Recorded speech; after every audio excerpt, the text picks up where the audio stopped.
ये विश्वास, ये श्रद्धा, ये दृढ़ता जब पूर्ण प्रबल हो जाए, पूर्ण प्रबल, तो ये मानकर चलिए कि आप शिव के हो गए और शिव आपके हो गए। फिर बीच में कोई पर्दा नहीं है। भगवान देवाधिदेव महादेव और भक्त के बीच में वैसे भी कोई पर्दा नहीं होता, वैसे भी कोई कपाट नहीं होता, वैसे भी कोई दरवाजा नहीं होता, कोई द्वार नहीं है, कोई कपाट नहीं है, कोई पर्दा नहीं है। देखिए अभी अभी शंकर जी के मंदिरों में बहुत दरवाजे लगने लगे, द्वार बंद होने लगे, दरवाजे लगने लगे। पर पहले के अगर मंदिर हम निकाल कर देखें तो शिवालय में द्वार नहीं होता था, शिवालय में कपाट नहीं होता था, शिवालय में कोई पर्दा नहीं होता था, शिवालय में कोई दरवाजा नहीं होता था, क्योंकि वैकुंठ में दरवाजा है, ब्रह्मलोक में दरवाजा है, इंद्रलोक में दरवाजा है, स्वर्ग लोक में दरवाजा है, ब्रह्मलोक में दरवाजा है। पर शिव के कैलाश में, कैलाश पर्वत के ऊपर कोई दरवाजा नहीं होता।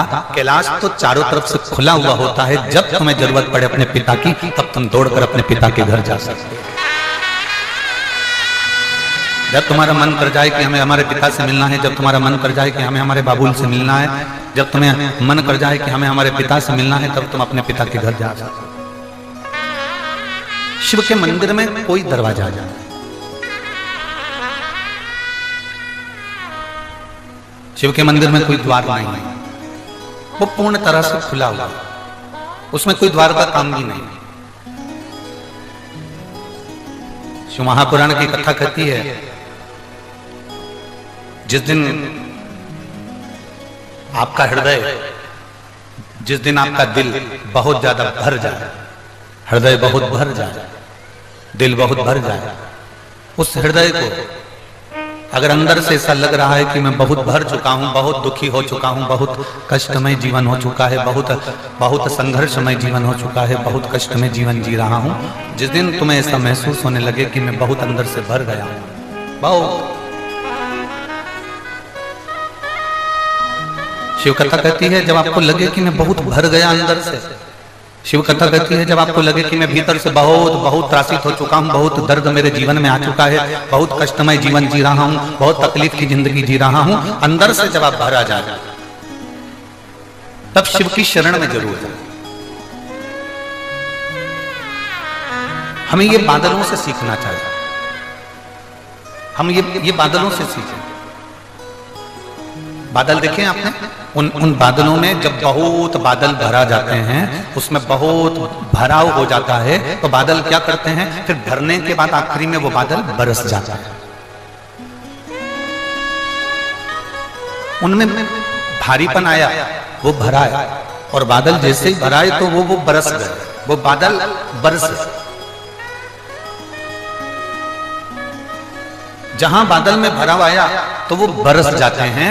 उसी तरह शिव पुराण की कथा कहती है जब तुम भीतर से बहुत भरा जाओ, जब तुम अंदर से बहुत ज्यादा भरा हो, तो मेरे जीवन में उत्पन्न हो जाए, तुम्हें लगे कि अब मैं बहुत भर गया हूं, बहुत दुखी हो गया हूं, बहुत कष्टमय जीवन हो गया है, बहुत तकलीफमय जीवन हो गया है, बहुत दुख की जिंदगी में जी रहा हूं, और तुम्हारे जीवन में तुम्हें लगे कि अब मैं बहुत भर चुका हूं, तो तुम बादल की तरह, जैसे बादल बरस जाते हैं, वैसे तुम भी महादेव के चरणों में जाकर बरस जाओ, उनके चरणों में जाकर बैठ, उनके चरणों में पहुंचो।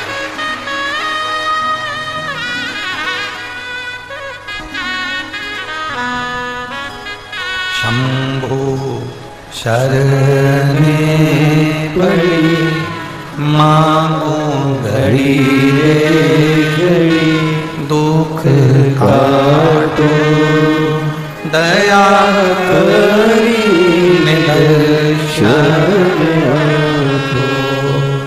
शंभो शरण पड़ी मांगो घड़ी रे घड़ी, दुख काटो दया करी निदर्शन दो।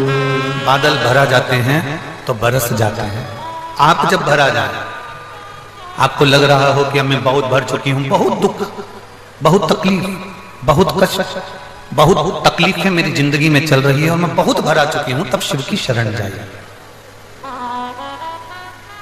तब भगवान शंकर की शरण जाए। एक बहुत सुंदर बात आती है।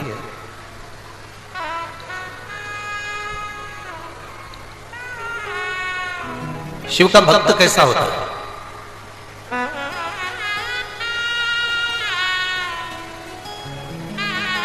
एक लाइन सुनी है आप लोगों ने?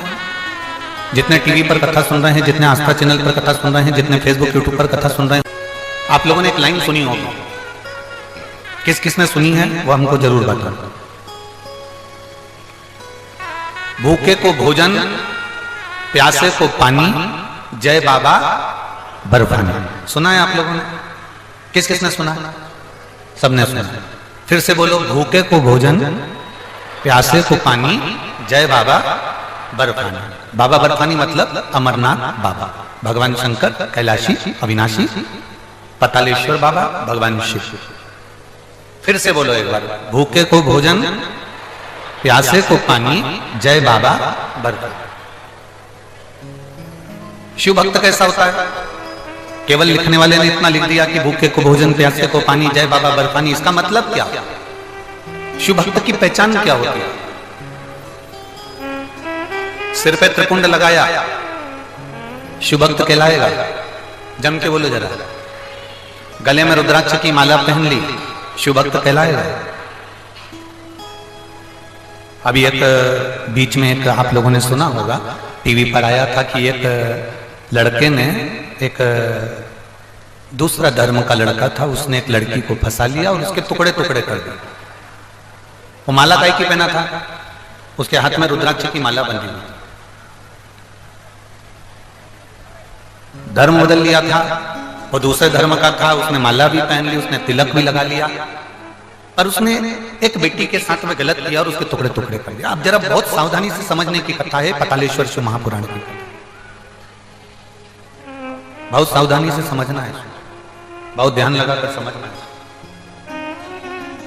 त्रिपुंड लगा लोगे, तिलक लगा लोगे, तो क्या उससे तुम शिवजी के भक्त बन सकते हो? नहीं। गले में रुद्राक्ष या तुलसी की माला पहन लोगे तो शिवजी के भक्त बन सकते हो क्या? नहीं। कोई दूसरे कलर के कपड़े पहन लोगे, या कोई ने कह दिया कि ओम लिखा पहनो, शिव लिखा पहनो, राम लिखा पहनो, कृष्ण लिखा पहनो, तो क्या शिवजी के भक्त बन जाओगे? नहीं। सिर पर जो त्रिपुंड है, जो चंदन है, वो पसीने में बह सकता है, मुंह धोने पर मिट सकता है।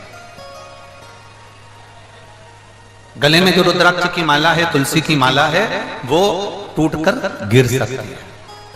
जिन कपड़ों को हम धारण करे हुए हैं, वो कपड़े भी हमारे फटकर गिर सकते हैं, बेकार होकर फिका सकते हैं। केवल चंदन का तिलक लगाने से, मस्तक पर तिलक लगाने से, रुद्राक्ष की माला पहन लेने से, या तुलसी की माला पहन लेने से, या कपड़ा चेंज कर लेने से कोई शिव का भक्त नहीं बनता। शिव का भक्त कैसे बनता है? तो इस पद में लिखा हुआ है, भूखे को भोजन, प्यासे को पानी, जय बाबा बर्फानी। आपके मस्तक पर भले तिलक ना हो, आपके गले में भले माला ना हो, पर आपके अंदर दूसरे के प्रति दया का भाव है, तो आप शंकर के भक्त हो, ये निश्चित है। बनी में एक भक्त आया, उस भक्त ने हमसे कहा, गुरुजी आपसे हमें एक बात करना है। हमने कहा बोलो क्या बात करना है?